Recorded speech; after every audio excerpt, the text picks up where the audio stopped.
తెలంగాణ రాష్ట్రంలో గత 10 రోజులుగా జరుగుతున్న ఇంటర్ విద్యార్థుల చావులకు బాధ్యులెవరు? తల్లిదండ్రుల గర్భశోకానికి కారకులెవరు?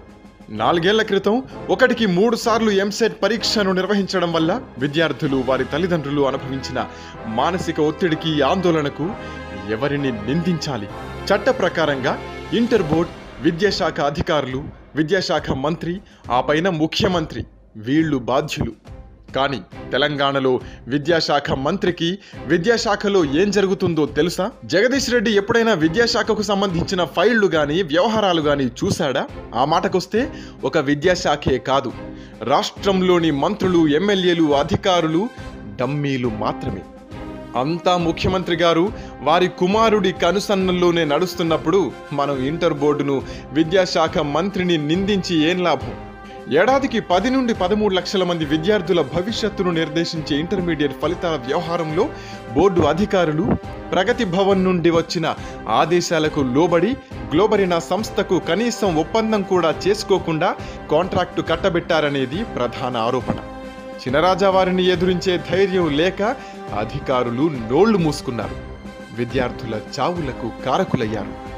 ఇంత జరుగుతుంటే చూస్తున్న ముఖ్యమంత్రి గారు ఒక సమీక్ష చేసి చర్యలు తీసుకుంటామన్నారు. చినరాజా వారు నేను గ్లోబరీనా పేరు కూడా వినలేదన్నారు. ఒకవేళ అదే నిజమైతే మరి ఒప్పంద పత్రం కూడా లేకుండా నేర చరిత్ర కలిగిన గ్లోబరీనాకు కాంట్రాక్టు కట్టబెడుతుంటే విద్యాశాఖ మంత్రి, అధికారులు ఏం చేసినట్టు?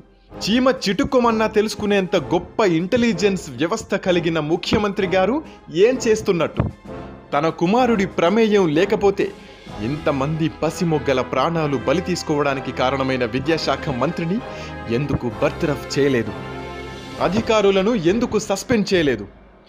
ఆపరేషన్ ఆకర్ష్ మీద ఉన్న శ్రద్ధ అయ్యేవారికి లక్షల మంది విద్యార్థుల భవిష్యత్తు మీద ఎందుకు లేదు? ఎన్నికల్లో నన్ను మాత్రమే చూసి ఓటేయండి, నేను మీ బతుకులు బాగు చేస్తానన్న ముఖ్యమంత్రి గారు మరి ఈ మొత్తం వ్యవహారానికి కూడా తానే బాధ్యత వహించాలి కదా. 5 ఏళ్ల పాలనలో తెలంగాణలోని ఏ ప్రభుత్వ పాఠశాలలోనూ సౌకర్యాలు మెరుగుపడలేదు. ఒక్క డిఎస్సి వేయలేదు. ప్రభుత్వ ఉపాధ్యాయుల నియామకాలు జరగలేదు. కళాశాలలు, యూనివర్సిటీల పరిస్థితి ఉమ్మడి రాష్ట్రంలో కంటే ఇంకా దిగజారింది. అయినా ప్రభుత్వ పథకాల ద్వారా వచ్చిన డబ్బుకు ప్రజలు ఓటేశారు. స్థానిక అభ్యర్థి మీద నమ్మకం లేకున్నా కేసీఆర్ గారి ముఖం చూసి ఓటేశారు. బిర్యానీ పొట్లాలకు, మద్యం బాటిళ్లకు 2000 నోటుకు ఓటేశారు. కాబట్టి ఇంటర్ ఫలితాల విషాదంలో ప్రధాన నిందితుడు తెలంగాణ రాష్ట్ర ముఖ్యమంత్రి కేసీఆర్ గారైతే రెండవ దోషి తమ హక్కుల కోసం ప్రశ్నించడం మానేసి బానిసత్వానికి అలవాటు పడుతున్న ప్రజలు, ఆ ప్రజలది.